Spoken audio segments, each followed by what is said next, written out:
मिट्टी के पात्र का जल, मिट्टी के पात्र का जल, कोई मटकी हो, मटकी नहीं हो तो कोई दिया हो, कोई कुल्हड़ हो, उसमें जल भर कर रखो पूरी रात।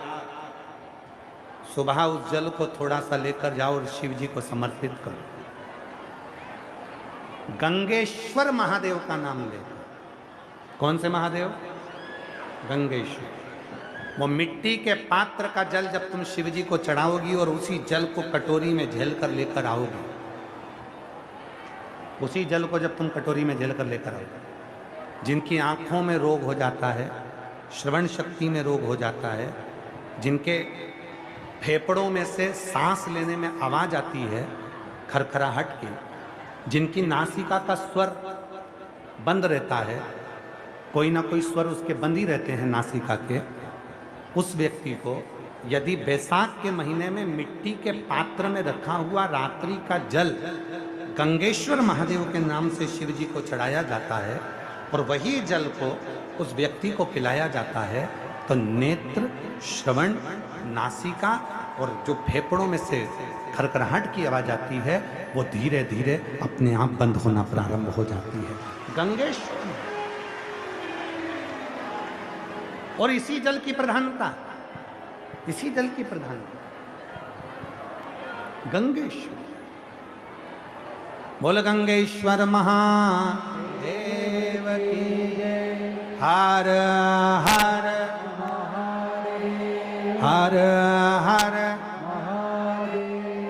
गंगेश्वर महादेव के नाम से स्मरण किया। मेरा एक निवेदन, आस्था चैनल पर अगर कथा चल रही है तो उनसे निवेदन है कि थोड़ी सी कथा को बढ़ाएं। आस्था चैनल वालों से निवेदन है कि पहले दिन की कथा लेट चालू हुई थी, 1 घंटा, तो कम से कम 10 मिनट 12 मिनट आस्था चैनल इस कथा को थोड़ा बढ़ाए, जिससे ये कथा सभी को प्राप्त हो गए। बहुत बहुत साधुवाद है। आस्था चैनल वालों से जो निवेदन करा उनने स्वीकार करा।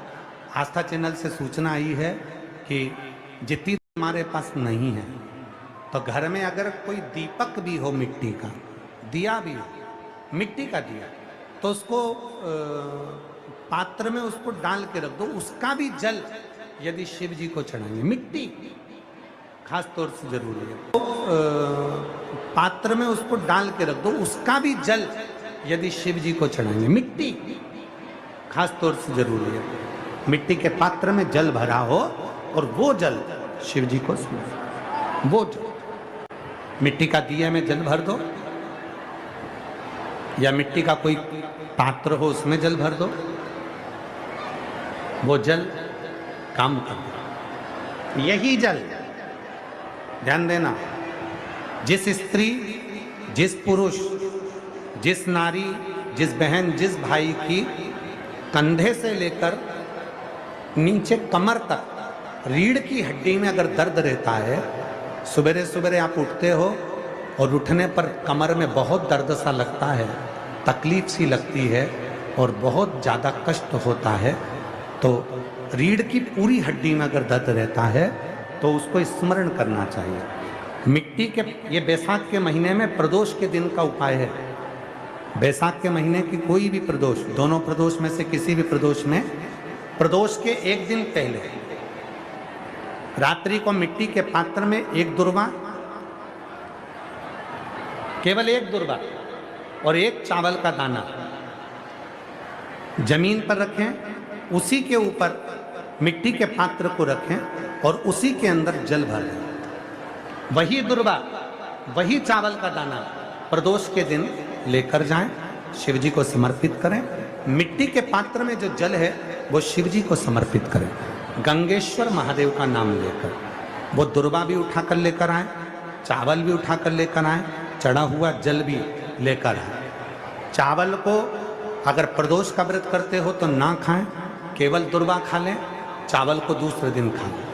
अगर प्रदोष का व्रत नहीं करते हो तो चावल पहले खाएं, फिर दुर्वा खाएं, और रात्रि को सोने से पहले वो जल थोड़ा सा आचमन करें उसी जल को डब्बी में भरकर रख लें, 7 दिन तक उसी जल को थोड़ा थोड़ा आचमन करते रहें। आप सवेरे सवेरे उठोगे तो आपकी ये कमर का पूरा दर्द अपने आप धीरे धीरे धीरे धीरे समाप्त होते चलेगा।